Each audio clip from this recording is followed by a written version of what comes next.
Hi everyone, Jelan Cumberbatch again here for the Information is Power series. Yo, this is like with George, the big boss in the business. I want to let you listen to Jelan Hola, Cumberbatch. Tunje! Yo, big up my brother Jelan Cumberbatch and the Hey guys, this podcast. is Mikhail Teja right now, and you're locked into Jelan Cumberbatch podcast. In this one, we'll be discussing meetings, if it's important, why it's important, and how you should approach these things, right? Firstly, if you want to have a meeting, you need to decide if you need to actually meet. So you need to have an agenda. So the first thing is to set an agenda, send it to the person or persons, make sure that it's very clear on what the meeting will to be discussed. The reason for this is a lot of times we have meetings and we kind of go all over the place and there's not a set agenda or set of items that we need to discuss. And once it's there in plain sight and everybody has it, then we can have a more effective meeting. Okay, the second one is start the meeting on time. Professionalism is most important. Nobody likes to be waiting or be late. So you want to respect everybody's time. So reaching on time or starting meeting on time is very important. Also, you want to make sure that you have somebody to take minutes of the meeting. So you want to make sure that when the meeting is over, you have all the information that happened in the meeting. I think it's very, very important. So you can actually, when the meeting is finished, you could send them a copy of the minutes of what went on in the meeting. Also, the minutes are for people who not in the meeting.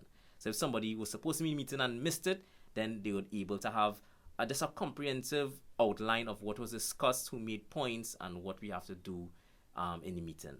And after this, then you make sure that the meeting is very concise, straight to the point. We try not to waste too much time because time is money and a lot of people don't have time to waste.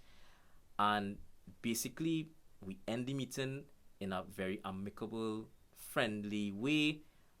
Make sure that everybody's happy. Make sure that we achieve all the goals or the items set on the agenda.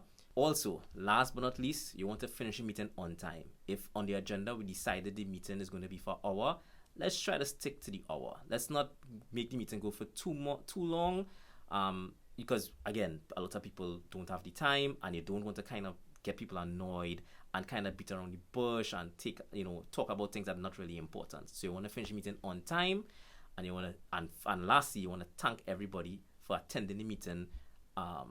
And for being on time and for being a part of the meeting.